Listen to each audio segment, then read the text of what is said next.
but they actually provide HUD housing, and they have designated units that are used for victims, supportive services that are added, and then what is really uniquely wonderful is that these victims can continue to live in that housing. That's not a model that exists around here. But elder abuse is a problem that exists across the United States. So having 16 shelters really does not begin to meet the problem.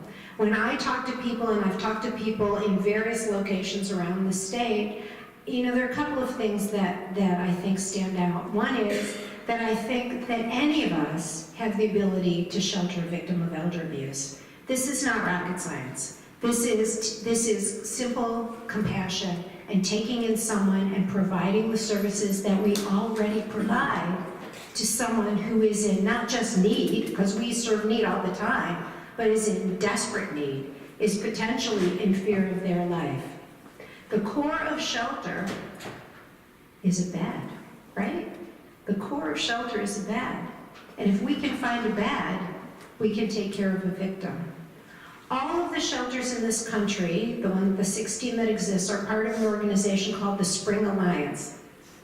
That stands for Shelter Partners Regional, National, Global. And the Spring Alliance partners talk every month on a conference call. We share best practices, we talk about challenges, we do actually a teach-in every month where someone tries to help other members learn something about areas that they've become particularly familiar with.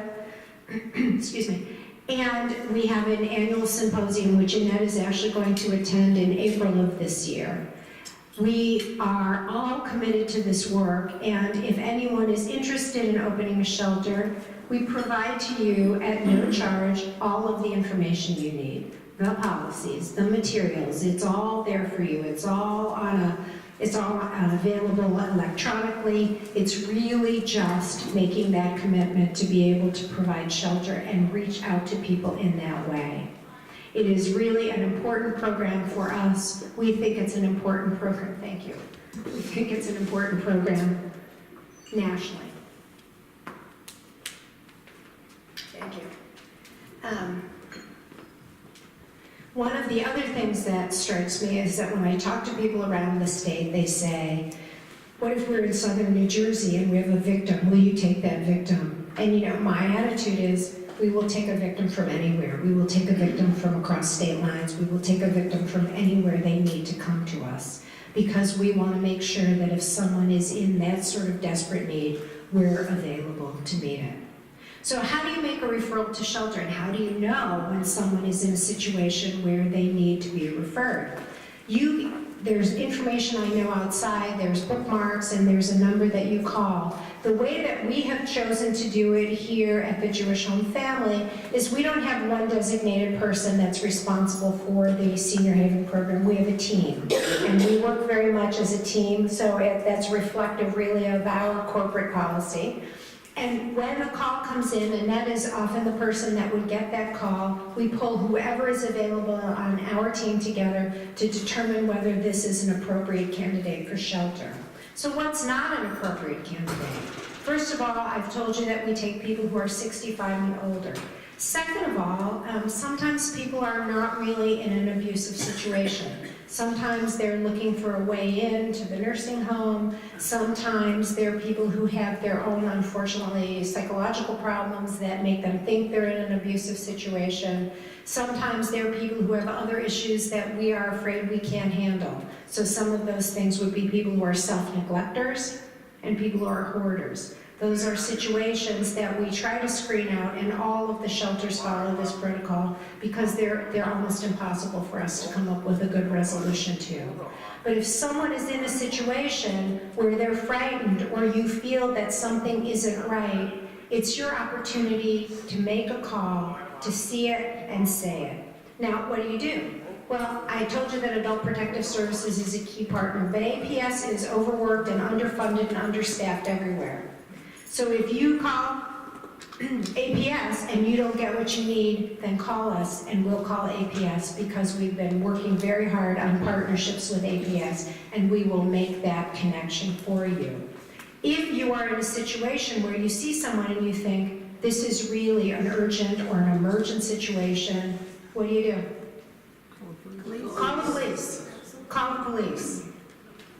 One of the stories I will share with you from my Shalom Center days was about a woman named Mimi. She was actually the last client I had the opportunity to know when I was there. Mimi was living at home alone. Her daughter was living with her. Her granddaughter moved in, and the granddaughter had some unfortunate issues, and she was actually dealing drugs out of Mimi's house. And she was pretty physically abusive with Mimi, but what she didn't recognize is that Mimi had home health. Not all the time, but she had an aide that stopped in every couple of weeks. So the aide stops in, and she says to Mimi, "Why do you have black and blue marks on your arms? What's with black and blue marks on your arms?" And Mimi didn't want to tell her. But eventually she told her, and she told her that her granddaughter had done exactly what you're imagining her granddaughter had done, had taken her by the arms and told her that she needed to shut up because this was the new world order, right? And she took all the phones out of the house so she couldn't call for help. So this home health aide also had been enlightened and trained, knew enough to call her office. They called shelter and said, "What do?" We said, "Call the police." Within 30 minutes, a police officer called us back and said this woman is in fear for her life. Within another 30 minutes, she was transported to shelter. She got a second chance.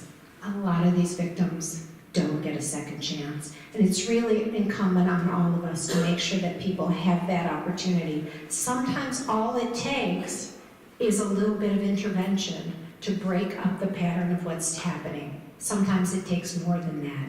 But we're here to help you to do that. We're here to support you in that work. We're here to be part of this community working together to make it a safer place for older adults and a place where people can age well, age safely, and age with dignity. Elder abuse does not know any socioeconomic, ethnic, cultural, you name it, boundaries. If you ever have the opportunity to go on YouTube, you should take a look at Mickey Rooney's testimony in front of Congress. Mickey Rooney was a child star, acted throughout his whole career, a very successful man, died a couple of years ago. And he testified in front of Congress about the abuse that he suffered at the hands, I never get this right, it's either his son and daughter-in-law or daughter and son-in-law, I always mix it up. But he testified about what happened to him. When you watch his testimony, you will be struck by a couple of things. One, this is a man who's 100% cognitively intact. Two, he shares the fact that this was insidious, that it began as a little bit of control and ended up with complete social isolation, with complete control, with a life that was run by someone else who was taking advantage of him. This can happen to anybody. It can happen to people you know. It can happen to people you work with. It can happen to people that you sit next to in church. It can happen to anyone. It's up to all of us to identify it, call it, educate ourselves and others, and make sure that elder abuse really no longer exists in this country. Kathy Greeley, who's the Assistant Secretary for Aging, who's a very, very strong advocate for elder abuse prevention. I've heard her speak a number of times, but there was one thing that she said that has always stuck with me. She said, the system of domestic violence shelters in this country, which we know is a very good system, grew out of the efforts of survivors, right? Those are the people who said, we gotta find a way to help other victims. Our older adults are not gonna survive this abuse. And if they do, they will not have the wherewithal to found shelters for themselves. So it's up to all of us to do that. It's up to all of us to carry on this work. It's up to all of us to raise the level of conversation about elder abuse to the level of conversation that exists about child abuse. It's up to us to make sure that this is no longer a hidden problem. We would be happy to educate your teams. We'll talk to anybody, anytime, any place, small groups, large groups, because we all feel so passionately about this. And we hope that some of you will also engage in this fight because it belongs to all of us. Thank you.